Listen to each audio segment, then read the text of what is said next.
আল্লাহ সুবহানাহু ওয়া তাআলা মুসলমানদের দৈনন্দিন জীবনে, পারিবারিক জীবনে, সামাজিক জীবনে ও রাষ্ট্রীয় জীবনে মুসলমানদের রিলেশন বা সম্পর্ক কি হবে, কি ধরনের নেতা তারা নির্বাচন করবে, কাদের সাথে তাদের ঐক্য হবে, কাদের সাথে তাদের সম্পর্ক হবে, সে কথাগুলো তুলে ধরেছেন সূরাতুল মায়েদাতে। আমরা 55 নম্বর আয়াত এবং 56 দুটো আয়াত তেলাওয়াত করেছি। আল্লাহ তাআলা বলেন, ইন্নামা ওয়ালিয়ুকুমুল্লাহু ওয়া রাসূলুহু ওয়াল্লাযীনা আমানু, নিশ্চয় তোমাদের অভিভাবক হচ্ছেন আল্লাহ, আল্লাহর রাসূল, নবীগণের মাথার তাজ মুহাম্মদ সাল্লাল্লাহু আলাইহি ওয়াসাল্লাম এবং ঈমানদারগণ তোমাদের বন্ধু। কেমন ঈমানদার? আল্লাযীনা ইউকিমুনাস সালাহ, যারা 5 ওয়াক্ত নামাজ আদায় করে, ওয়া ইউতুনাজ যাকাত, যাকাত আদায় করে, ওয়া হুম রাকিউন, এই অবস্থায় যে তারা রুকুতে। ومن يتولى الله ورسوله والذين آمنوا فإن حزب الله هم الغالبون, আর যারা আল্লাহকে মালিক হিসেবে বিশ্বাস করে, মুহাম্মদ সাল্লাল্লাহু আলাইহি সাল্লামকে অভিভাবক হিসেবে বিশ্বাস করে এবং মুহাম্মদ সাল্লাল্লাহু আলাইহি সাল্লামের ঈমানদার উম্মত যারা তাদেরকে নেতা হিসেবে গ্রহণ করে, তারা আল্লাহর দল। ফাইন্না হিজবাল্লাহি হুমুল গালিবুন, নিশ্চয় আল্লাহর দলে যারা তারাই বিজয় লাভ করবে।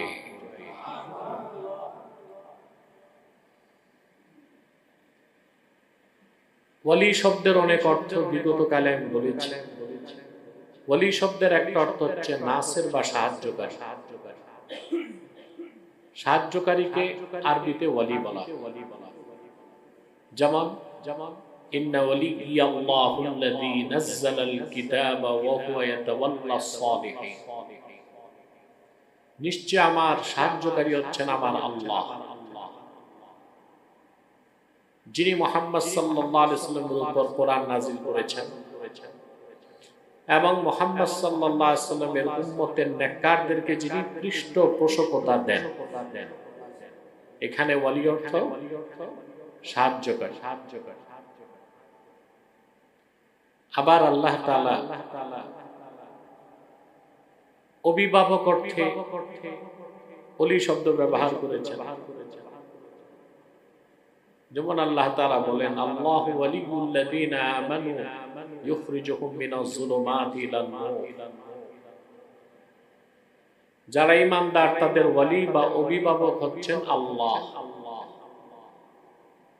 আল্লাহ তাদেরকে অন্ধকার সমূহ থেকে বের করে একটি নূর বা আলো বা ইসলামের দিকে টেনে আনেন।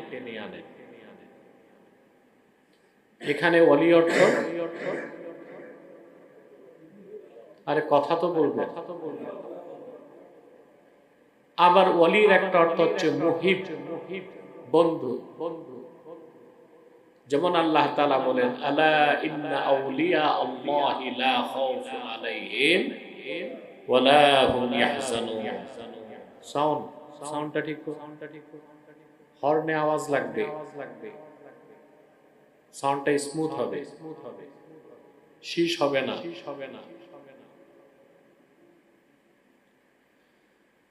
নিশ্চয় যারা আল্লাহর ওয়ালি মানে আল্লাহর প্রিয় পাত্র, আল্লাহর বন্ধু, তাদের কোনো ভয় নাই, তাদের কোনো চিন্তা না। আছে ভয়? আল্লাহর ওলিদের ভয় আছে, চিন্তা আছে। আল্লাহর ওলি হতে আবার পীর সাহেব হতে হবে, মুরিদ লাগবে, এরকম কথা নাই। প্রত্যেক ঈমানদার নেককারী আল্লাহর ওলি। প্রত্যেক ঈমানদার নেককার কি? উচ্চ বংশের না হলে, গায়ের রং ফর্সা না হলে, বড় আলেম না হলে, উচ্চ বংশের না হলে, সম্ভ্রান্ত পরিবারের না হলে আল্লাহর ওলি হওয়া যাবে না, এমন বিষয় না। আল্লাহ বলে দিচ্ছেন ওলি কারা? আল্লাযীনা আমানু ওয়া কানু ইয়াত্তাকুন, যারা ঈমান আনে আর অন্তর থেকে আল্লাহকে ভয় করে, তারা প্রত্যেকেই আল্লাহর ওলি হয়ে আছে। ইসলাম যে ইনসাফ দিয়েছে, সুবহানাল্লাহ, ইসলাম তো আল্লাহর মনোনীত দিন, এজন্য এখানে কোনো বৈষম্য নাই। আছে? আমি আল্লাহর নামে শপথ করে বলতে পারি, ইসলাম, ইসলামের নীতি আদর্শের বাইরে বৈষম্যহীন সমাজ গঠন সম্ভব না। ঠেকটা তো ঠেক মতো কইলেন না, সম্ভব? একটা দেশে সরকার পতন হয়ে গেল, বৈষম্য বিরোধী আন্দোলন করতে চাই, এরপর বৈষম্য কমছে না বাড়ছে? তারপর শুরু হয়েছে সরকার কি মাল দরিয়া মে ঢাল, যে যেমনে পারে লুটে পুটে খাচ্ছে। যারা আন্দোলন করছে স্টেক হোল্ডার, তারাই বড় বড় পদগুলো দখল করছে।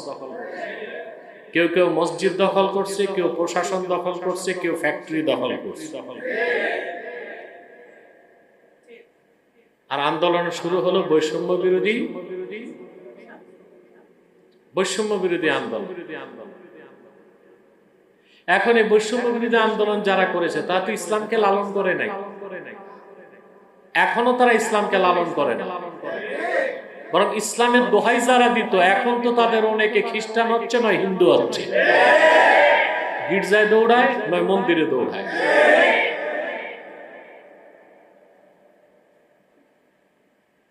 আমি আগে কিতাব পত্রে পড়েছি যে ক্ষমতার মোহ মানুষকে কাফের বানায়, এখন এটা চোখে দেখতেছে। রীতিমতো একটা প্রতিযোগিতা শুরু হয়ে গেছে, কে কত বেশি ভারতকে তোষণ করতে পারে, আর কে কত বেশি যাইয়া হিন্দুদের দুর্গা ছাড়তে পারে। লাড্ডু প্রসাদও খাচ্ছে। এক প্রতিযোগিতা শুরু হয়ে গেছে হিন্দুদের তোষণ করা, বিনিময়টা হিন্দুরা দিচ্ছে। পশ্চিমবঙ্গে দুর্গা পূজায় দুর্গার পায়ের নিচে আপনাদের দেশের রাষ্ট্রপ্রধানের প্রতিকৃতি অসুরের রূপ দিয়া দুর্গার পায়ের তলায় দিয়ে দিচ্ছে। ইসলামকে ছাড়লে বিজাতির কাছে অপমান হতে হয়, তারপর বিজাতির কাছে মাইরও খাইতে হয়। এটার প্রতিবাদ কি হওয়া উচিত ছিল? এটার ন্যূনতম প্রতিবাদ হওয়া উচিত ছিল বাংলাদেশ থেকে ভারতীয় রাষ্ট্রদূতকে জুতা পেটা করে বের করে দেওয়া।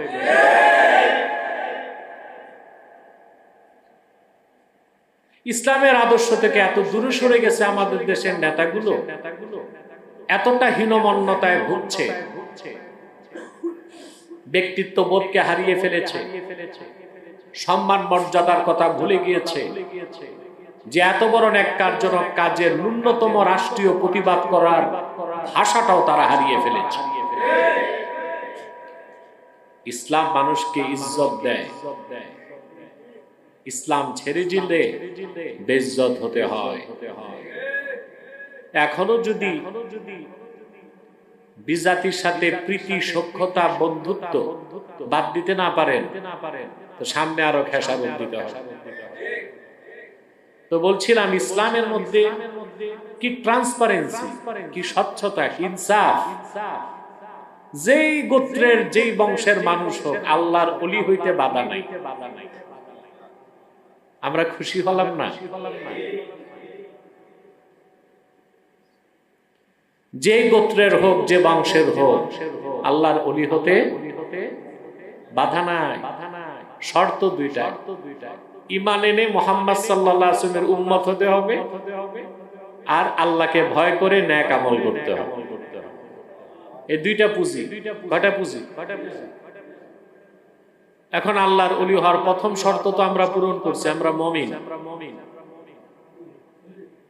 এখন দ্বিতীয়টা বাকি, সেটা কি? আল্লাহকে ভয় করে তাকওয়াবান হয়ে যাবে, ঠিক না? ঠিক না?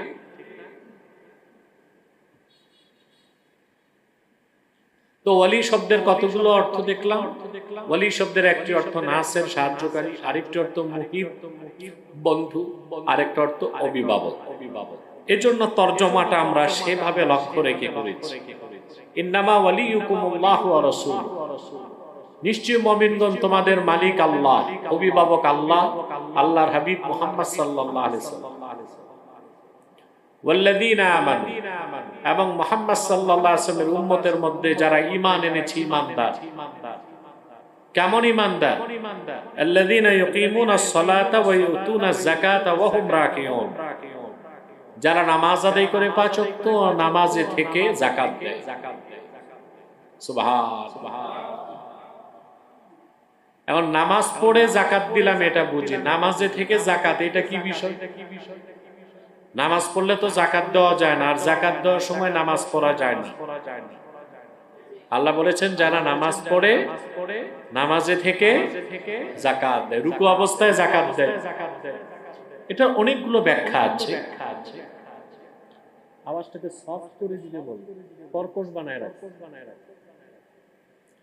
যারা গেটে আসো ভিতরে চলে আসো। এখন একটা বিষয় ইলমুল মারিফাতের দৃষ্টিকোণ থেকে আমরা বুঝব, আল্লাহ আমাদের অভিভাবক।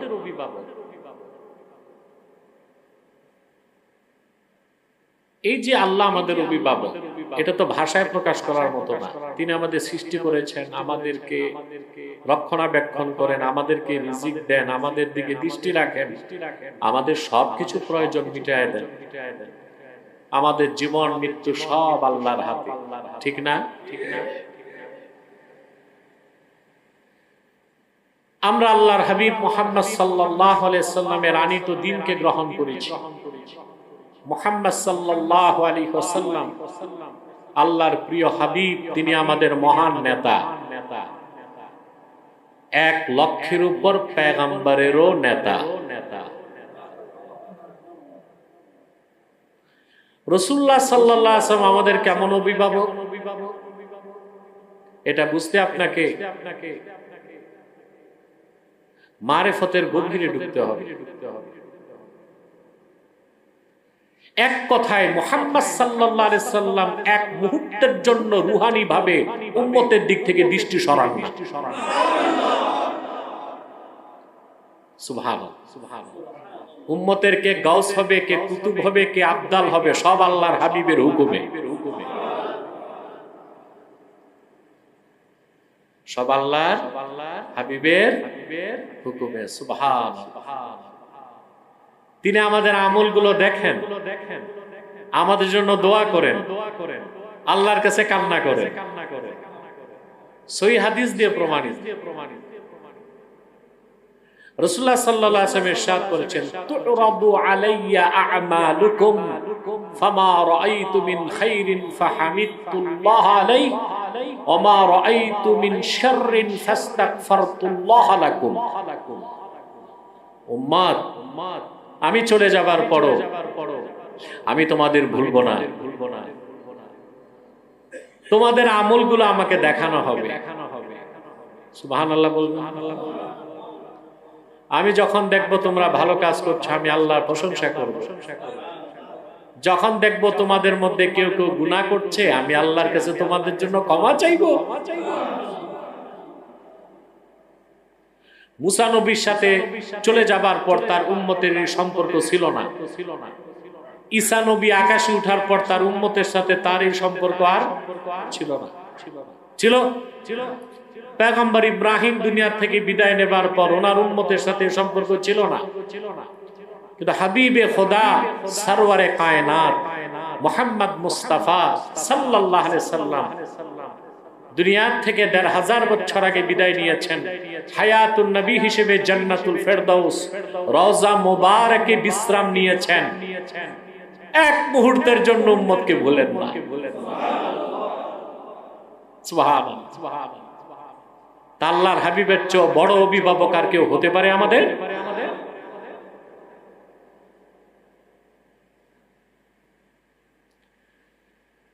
মুআজ বিন জাবাল রাদিয়াল্লাহু তাআলা, আল্লাহর হাবিব প্রত্যেক খাঁটি ঈমানদার উম্মতের দিকে যখন খুশি তখন আল্লাহ প্রদত্ত ক্ষমতা বলে রহমতের নজরে তাকান। এত আসতে বললেন সুবহানাল্লাহ।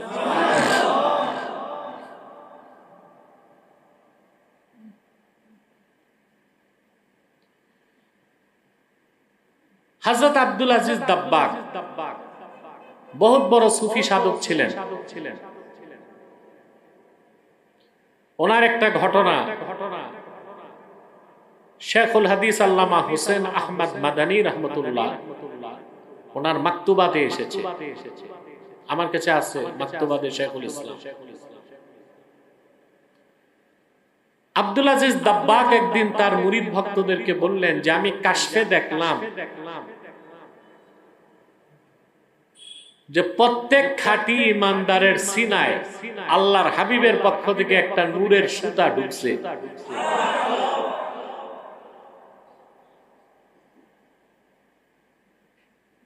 এ কারণেই প্রত্যেক ইমানদারের পক্ষে মুমিন হিসেবে টিকে থাকা সম্ভব হয়। এই কথা শুনে ওই যুগের কিছু দুনিয়াদার মৌলবী হাসি তামাশা করল এবং তার এই কথাকে অবজ্ঞা করল। আব্দুল আজিজ দাব্বাগ বললেন, তাহলে আমি আল্লাহর হাবিবের কাছে বলে এই নূরের সুতাগুলো কেটে দেই।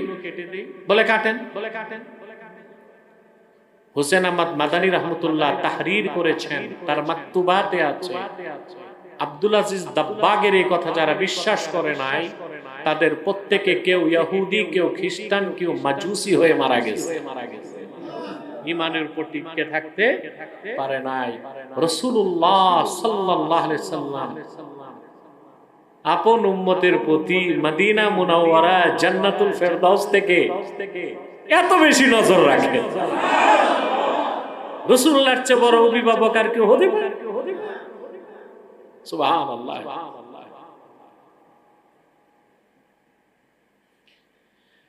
মুআজ বিন জাবাল রাদিয়াল্লাহু তাআলা আনহুকে রাসূলুল্লাহ সাল্লাল্লাহু আলাইহি সাল্লাম মদিনা মুনাওয়ারা থেকে বিদায় দিলেন ইয়ামানের দায়িত্ব দিয়ে। ইয়ামানের গভর্নর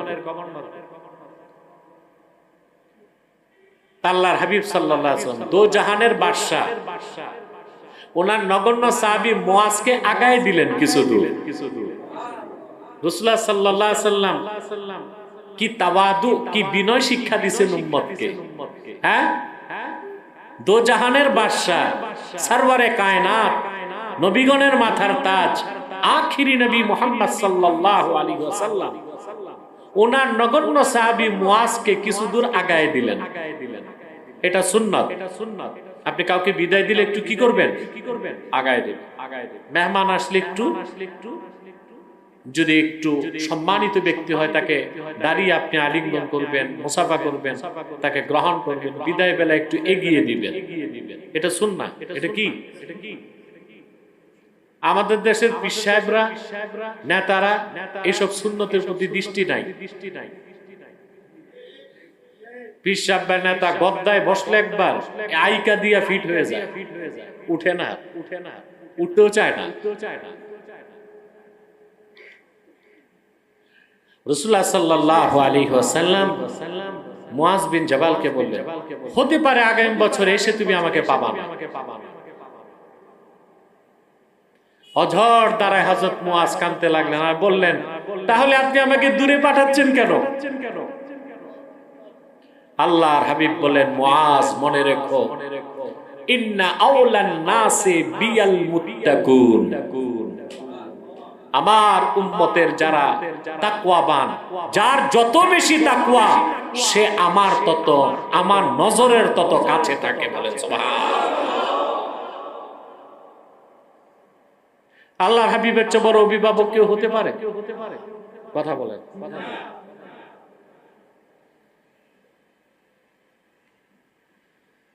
ওয়াফাউল ওয়াফা বি আখবারি দারিল মুস্তাফা সাল্লাল্লাহু আলাইহি ওয়াসাল্লাম কিতাবে ঘটনাটা এসেছে একজন জবরদস্ত আল্লাহওয়ালা বুজুর্গ ব্যক্তি আবুল খায়ের আক্তা, ইমাম, মুজতাহিদ, মুফাসসির, মুহাদ্দিস, জাহেদ, জমানার সেরা বুজুর্গ। তিনি হজে সফরে যে যখন মদিনাতুল মুনাওয়ারাতে গেলেন,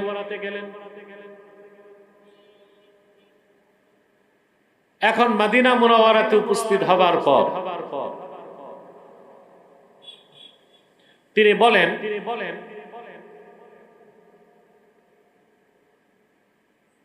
যে আমি মদিনা মুনাওয়ারাতে 15 দিন অবস্থান করলাম। কতদিন? এক সময় দেখা গেল আমার খাবার দাবারের কোনো ব্যবস্থা নাই, পকেটেও টাকা নাই। ক্ষুধার যন্ত্রণা একদিন আল্লাহর হাবিবের জান্নাতুল ফেরদৌস রওজা মুবারকের সামনে যে আল্লাহর হাবিবের কাছে শিকায়াত করলাম, আনা দাইফুকা ইয়া রাসূলুল্লাহ সাল্লাল্লাহু আলাইহি ওয়াসাল্লাম, ইয়া রাসূলুল্লাহ আমি আপনার নগণ্য মেহমান, না খেয়ে আছি, আর পারতেছি না। এই কান্নাকাটি করে মসজিদ নববীতে ঘুমায় গেছেন। স্বপ্নে দেখেন আল্লাহর হাবিব আসতেছেন, ডানে আবু বকর, বামে ওমর, সামনে হযরত আলী। হযরত আলী এসে আবুল খায়ের আক্তা বলেন, আমাকে ধমক দিলেন, কুম কদ জাআ রাসূলুল্লাহ সাল্লাল্লাহু আলাইহি ওয়াসাল্লাম, দাঁড়াও, তুমি আল্লাহ রাসূলের কাছে বিচার দিছো, আল্লাহ রাসূল তো উপস্থিত হয়েছে। আবুল খায়ের আক্তা বলেন, আমি ঘুমে ফাআতানি রাসূলুল্লাহ সাল্লাল্লাহু আলাইহি ওয়াসাল্লাম রাগীফান, আল্লাহ রাসূল সাল্লাল্লাহু আলাইহি ওয়াসাল্লাম আমাকে একটা রুটি দিলেন খেতে। তিনি বলেন, আমি ঘুমের মধ্যে রুটি খেতে লাগলাম। অর্ধেক রুটি খাওয়ার পর ঘুম ভেঙে গেছে। ঘুম থেকে উঠে দেখি আল্লাহর হাবিবের দেওয়া অর্ধেক রুটি আমার হাতে, আর চারপাশ বেহেশতের মিস্কের সুঘ্রাণে সুবাসিত হয়ে যাচ্ছে। এই ঘটনা ওয়াফাউল ওয়াফা বিআখবারি দারিল মুস্তাফা, এই কিতাবটা মক্কা মুকাররমায় ছাপে। এই কিতাবের মধ্যে আছে আমার কাছে এই ঘটনাটাই। রাসূলুল্লাহ সাল্লাল্লাহু আলাইহি ওয়াসাল্লাম উম্মতের কি রকম অভিভাবক, চিন্তা করো।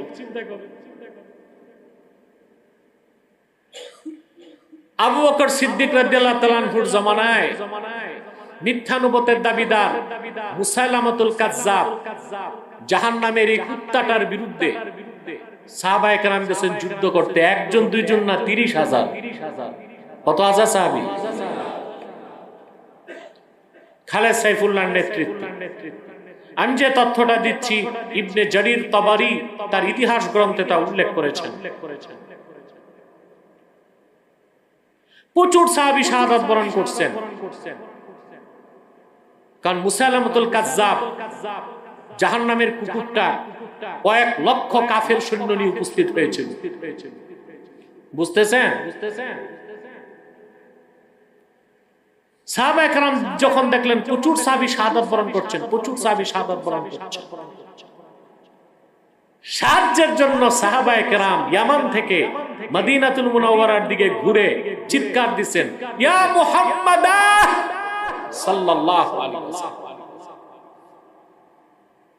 সাথে সাথে আল্লাহর পক্ষ থেকে সাহায্য আসলো, সাহাবায়ে কেরাম বিজয়ী হলেন। মুসাইলামাতুল কাজ্জাব জাহান্নামে গেল, কাফেররা পরাজিত হলো, মুসলমানরা বিজয়ী হলো। সুবহানাল্লাহ। আব্দুল্লাহ ইবনে আব্বাস রাদিয়াল্লাহু তাআলা আনহুমা, এই হাদিসটা ইবনে মাজাহতে আছে, সুনান ইবনে মাজাহ। তিনি তায়েফে থাকতেন। আব্দুল্লাহ ইবনে আব্বাস রাদিয়াল্লাহু তাআলা আনহুমার রওজাটা তায়েফে আমি জিয়ারত করেছি। আপনারাও উমরা করতে গেলে তায়েফ গেলে ওনার মসজিদে তো যায় সবাই, মসজিদের পাশেই ওনার মাজার। উনি একদিন অসুস্থ হয়ে গেলেন, ওনার একটা পা প্যারালাইজড হয়ে গেছে। বুঝতেছেন? তো ওনার পাশের এক লোক বলল, হুজুর কি হয়েছে? বলে আমার পাটা প্যারালাইজড হয়ে গেছে। তো পাশের লোক বললেন, উসকুর আহাব্বান নাসি ইলাইকা, আপনি যাকে সবচেয়ে বেশি ভালোবাসেন তাকে ডাক দেন। আব্দুল্লাহ ইবনে আব্বাস ডাক দিয়েছেন, ইয়া মুহাম্মাদা বলে, সাথে সাথে আল্লাহ তারে সুস্থ করে দিয়েছে।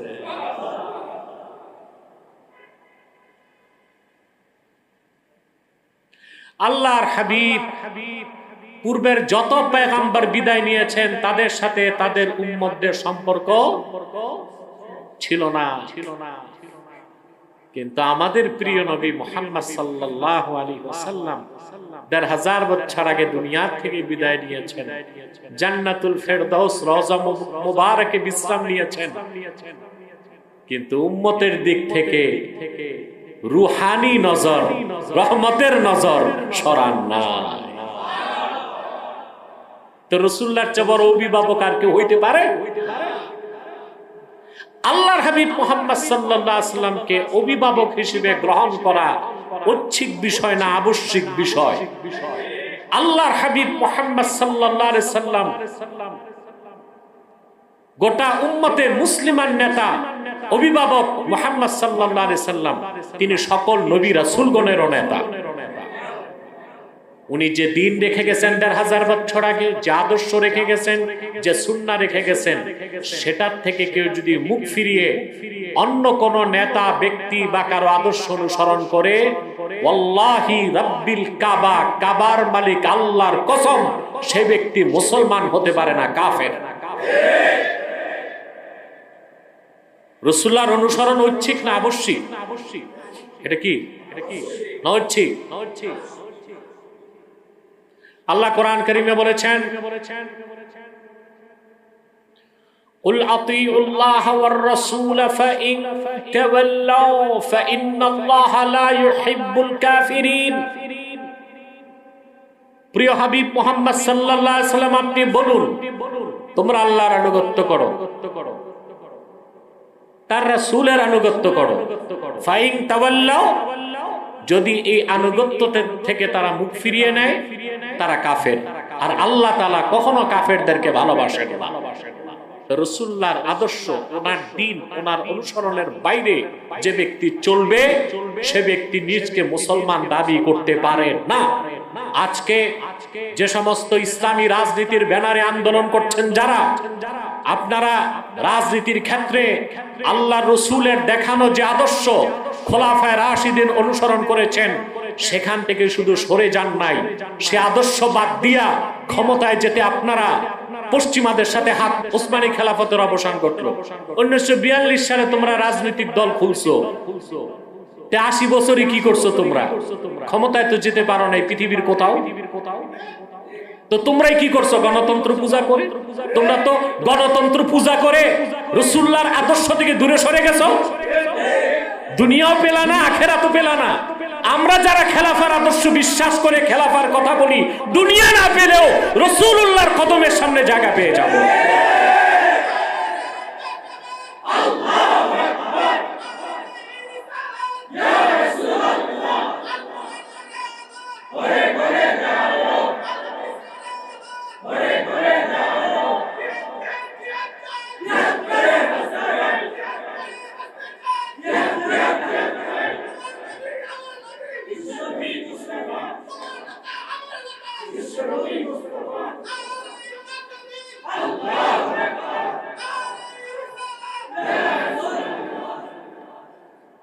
দুনিয়া থেকে আমরা পাই নাই। যে কোনো আদর্শকে প্রতিষ্ঠার জন্য প্রথম হচ্ছে ন্যারেটিভ, বয়ান। আমরা যারা খেলাফার পক্ষে কথা বলছি, আমরা খেলাফার বয়ানটা এদেশের স্কুলে, কলেজে, ভার্সিটিতে, ঘরে ঘরে মানুষের কানে পৌঁছে দিচ্ছে। এটা আমাদের সবচেয়ে বড় সফলতা। কেউ যদি ইসলামী রাজনীতি না করে সে কাফের হবে না, কিন্তু কেউ যদি ইসলামী রাজনীতি অস্বীকার করে সে কাফের। আকীদার পক্ষে আমরা কাজ করে গেছি। আকীদাগতভাবে মুসলমানের রাজনৈতিক দর্শন কি হবে? খেলাফা। এই বয়ানটা আমরা প্রতিষ্ঠিত করতে পেরেছি বাংলাদেশে, আলহামদুলিল্লাহ। তোমরা 1942 সাল থেকে গণতন্ত্রের মাধ্যমে ইসলামী রাষ্ট্র বানাবার চেষ্টা করে পৃথিবীর কোথাও ইসলামী রাষ্ট্র বানাতে পারো নাই। বাংলাদেশও মনে হয় না সম্ভাবনা আছে, কারণ তোমরা তো এখন ধরাকে সরা জ্ঞান করতেছো, কাউকে তোয়াক্কা করো না। 16 বছর যাদের আশ্রয়ে তোমরা চলতা, আজকে তাদেরকে তোমরা চ্যালেঞ্জ করতে আসো, তাদের সাথে বাড়াবাড়ি করো। তো তোমাদের মধ্যে তো ঐক্যের কোনো চিন্তা নাই। ক্ষমতায় যে গাড়িতে ফ্ল্যাগ উঠাবা কতক্ষণে এই ফোন দিতে পড়ে গেছে। এই ঐক্য ছাড়া এই দেশে সম্ভব না। তোমরা তো দুনিয়াও পেলা না, আখেরা তো হারাইলা। আমরা খেলাফতের পক্ষে কথা বলে কোন ইউনিয়ন পরিষদের চেয়ারম্যান না হইল, আমরা আল্লাহর কাছে পুরস্কার পেয়ে যাব। ঠিক কিনা? আপনি দেখুন।